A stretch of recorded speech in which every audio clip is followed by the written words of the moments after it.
안녕하십니까. 조갑제TV 시청자 여러분. 저는 조갑제닷컴의 조셉별입니다. 지금 시각은 2020년 6월 29일 밤 10시를 가리키고 있습니다. 추미애 장관 때문에 참 시끄럽습니다. 네, 공식 석상에서 윤석열 검찰총장을 아주 조롱하는 제스처와 함께 원색적으로 비난한 것에 대해서 주말 내내 많은 사람들의 비판이 쏟아졌는데요. 그럼에도 불구하고 오늘 추미애 장관은 계속 강경한 발언을 이어갔습니다. 자, 지난 25일 민주당 초선 의원과의 간담회에서 문제의 발언이 나왔었죠. 이런 식의 발언을 했습니다. 장관 지위를 겸허히 받으면 좋게 지나갈 일을 지위랍시고 일을 더 꼬이게 만들었다라고 했습니다. 관련 영상을 보면 이 발언이 참 얼마나 굉장히 참 천박하고 조롱하는 듯한 이런 표현인지가 더 잘 느껴졌는데 아주 책상을 쾅쾅 치면서 계속 말을 이어갔습니다. 그리고 마치 놀리듯이 계속 웃으면서 말을 했습니다. 또 마치 어른이 아이의 못된 버릇을 고쳐주는 듯한 이런 연출로 비춰지게 만들었죠.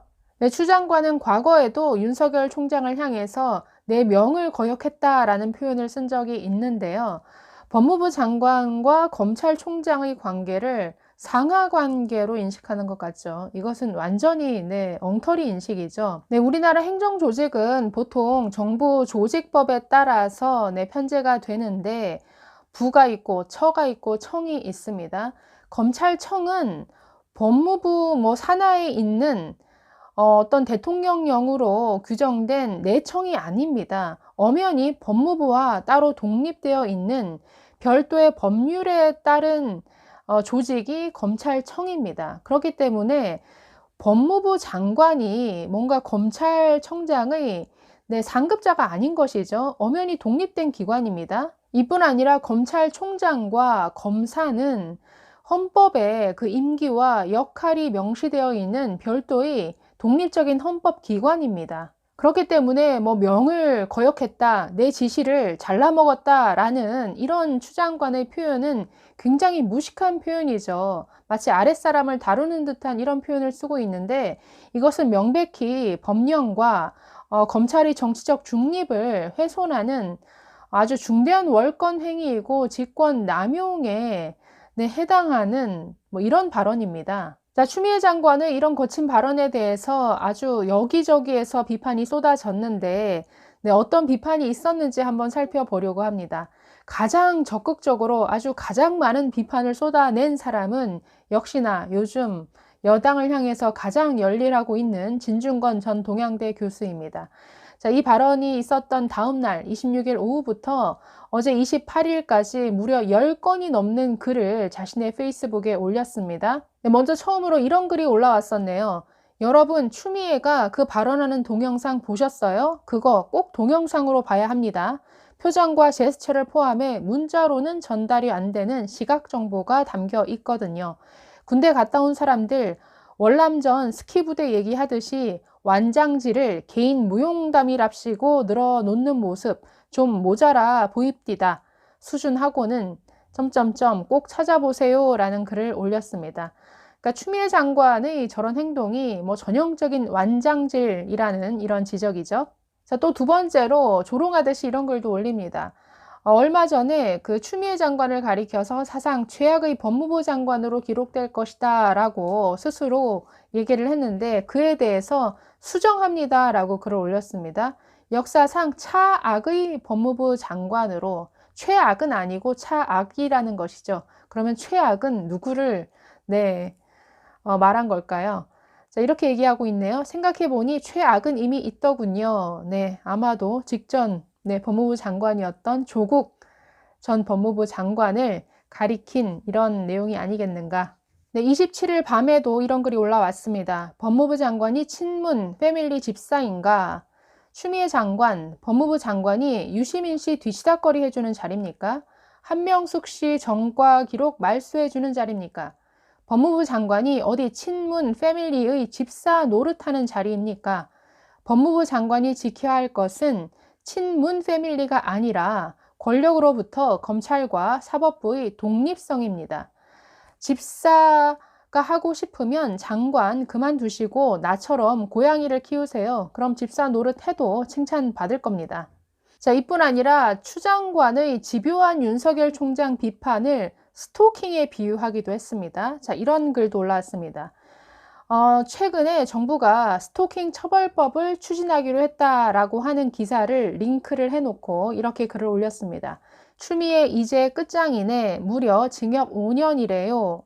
스토킹의 뜻은 피해자의 의사에 반해 정당한 이유 없이 지속적 또는 반복적으로 특정 해위를 해서 불안감이나 공포심을 일으키는 것. 윤석열 총장 조금만 더 버티세요. 이 법만 통과되면 그녀의 저 집요한 스토킹도 멈출 겁니다. 네, 아주 추 장관의 집요한 비판을 스토킹에까지 비유해서 조롱하고 있습니다. 네, 진중권 전 교수는 아주 중요한 지적을 하기도 했는데요. 이 글은 한번 좀 읽어보겠습니다. 추미애와 룸펜 정권이라는 제목입니다. 여권의 조국 구하기, 유시민 구하기, 한명숙 구하기에는 일정한 패턴이 보입니다. 그 첫 단계에는 항상 그 배경이 아주 수상한 증인이나 제보자가 나타납니다.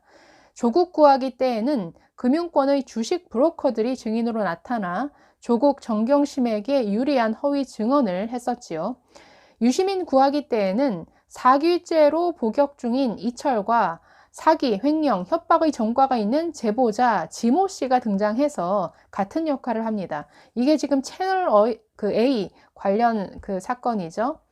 지금 전부 이 여권에서 뭔가 음모론을 퍼뜨릴 때 항상 사기꾼을 전면에 내세워서 검찰을 흔들거나 한다라는 것이죠.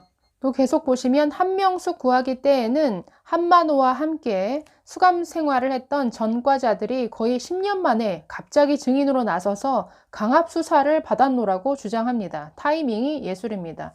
한명숙 사건 관련 증언자들은 아주 사기, 마약, 자본시장법 위반, 횡령, 이런 혐의로 징역 20년형을 살고 있는, 즉 지금도 깜방에 있는 사람들입니다. 그런 사기꾼들을 내세워서 지금 검찰을 압박하고 있는 거니까 이것 자체가 얼마나 코미디입니까? 자, 계속 읽어보면 이렇습니다. 다음 단계, 사기 전과 등 범죄 경력이 있어 발언의 신빙성이 떨어지는 이들의 발언을 친여 언론에서 증폭을 시켜줍니다. 조국 구하기 때에는 주로 김어준의 뉴스공장이 그 역할을 맡았고, 유시민 구하기에는 그 역할이 MBC PD 수첩에게 돌아갔고, 한명숙 구하기에는 주로 뉴스타파가 그 증폭기 역할을 했죠. 정상적인 언론이라면 사기 전과가 있는 이들의 발언은 중요하게 다뤄주지 않을 겁니다. 제 이익을 위해서는 어떤 거짓말이라도 해줄 준비가 되어 있는 사람들이니까요.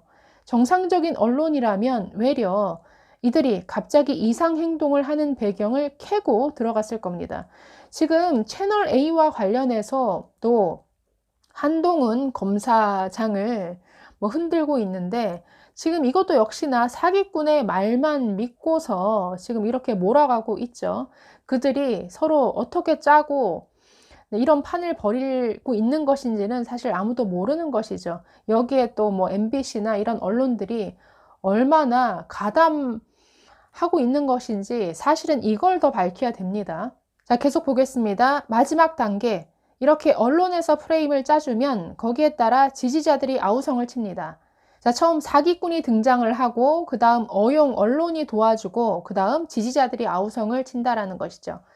자, 그것을 통해 사실 반 상상력으로 이루어진 음모론을 현실의 대안적 사실로 등록시키려는 것이죠. 그 음모론이 겨냥하는 곳은 물론 검찰입니다. 그렇게 검찰 음모론이 절반의 사실로 받아들여질 때쯤 법무부가 등장합니다.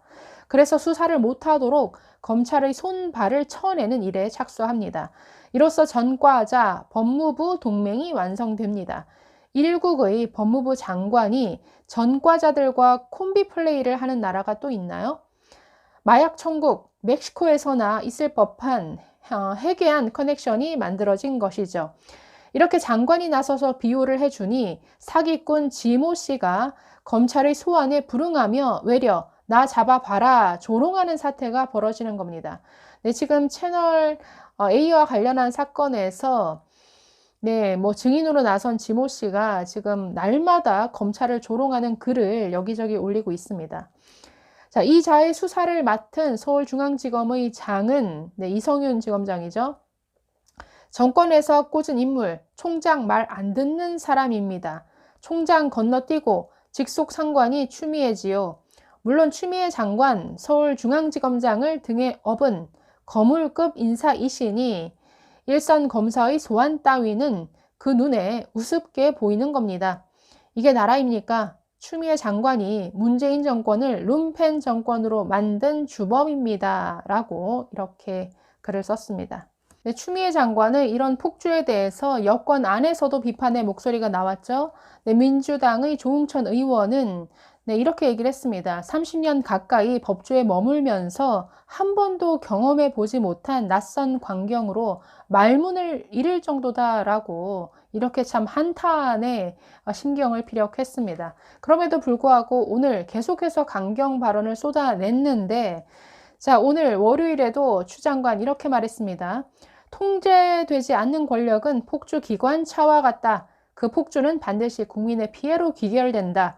문민정부가 민주적 통제, 검찰 개혁을 강조하는 이유가 이것에 있다. 네, 윤석열 검찰을 폭주 기관차에 비교한 것인데 글쎄요. 이 말은 스스로에게 좀 물어봐야 되지 않을까요? 네, 추미애 장관의 이런 연일 계속되는 발언에 대해서 네, 문재인 정권의 아주 극성 지지자들은 아주 환호성을 보내고 있다고 합니다. 그래서인지 이런 완장질에 더 추 장관이 재미가 들린 것인가? 이것을 통해서 여권에서의 어떤 차기 대권 후보라도 꿈꾸는 것인가? 네, 이런 생각을 하게 되네요. 네, 내일은 또 어떤 거친 발언이 나올지 한번 두고 봐야 할 것 같습니다. 감사합니다.